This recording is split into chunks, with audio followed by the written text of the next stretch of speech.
ഹബീബായ തങ്ങളെ സ്നേഹിക്കാത്തൊരു ജീവിതം തരല്ലേ അല്ലാ. ഞങ്ങളെയോ ഞങ്ങളുടെ പരമ്പരയിലോ പുത്തൻവാദികളെ ആരെയും നീ നൽകല്ലേ അല്ലാ. ബിദ്അത്തു ളലാലത്തിൽ നിന്ന് കാവലേകണേ അല്ലാ.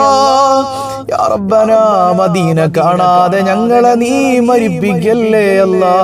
മദീന കാണാതെ മരിപ്പിക്കല്ലേ അല്ലാ. മദീന കാണാതെ മരിപ്പിക്കല്ലേ അല്ലാ. യാ റബ്ബനാ, ഞങ്ങളിൽ നിന്ന് മരണപ്പെട്ട മാതാപിതാക്കൾ, ബന്ധുമിത്രാദികൾ, ഇണകൾ, സന്താനങ്ങൾ, സഹോദരങ്ങൾ എല്ലാവരുടെയും ഖബറിടം നീ പ്രകാശിപ്പിക്കണേ അല്ലാ. എന്ത് പ്രയാസം ഖബറിലുണ്ടെങ്കിലും മുത്തായ തങ്ങളുടെ തിരുനോട്ടം നൽകണേ അല്ലാ. എൻ്റെ ഉമ്മ, എൻ്റെ ഉമ്മയും എൻ്റെ ഉപ്പയും എൻ്റെ മക്കളും എൻ്റെ ഇണകളും ആരും എന്നെ തിരിഞ്ഞു നോക്കാത്ത സമയത്തും എനിക്കെന്റെ ഹബീബല്ലാതെ ആരാണ് റബ്ബേ ഉള്ളത്? ഹബീബിനോട് മഹബ്ബത്ത് നൽകണേ അല്ലാ. ആ ഹബീബിന്റെ തണലിലായി ഒരുമിക്കാൻ തൗഫീഖ് നൽകണേ അല്ലാ. ആ ഹബീബിന്റെ പേരിൽ നൽകിയ സ്വതക്കകളെല്ലാം സ്വീകരിക്കണേ അല്ലാ. ആമീൻ ബിറഹ്മതിക യാ അർഹമർ റഹീമീൻ ബിഹഖ് സല്ലല്ലാഹു അലാ മുഹമ്മദ് സല്ലല്ലാഹു അലൈഹി വസല്ലം. സല്ലല്ലാഹു അലാ മുഹമ്മദ്. അസ്സലാമു അലൈക്കും.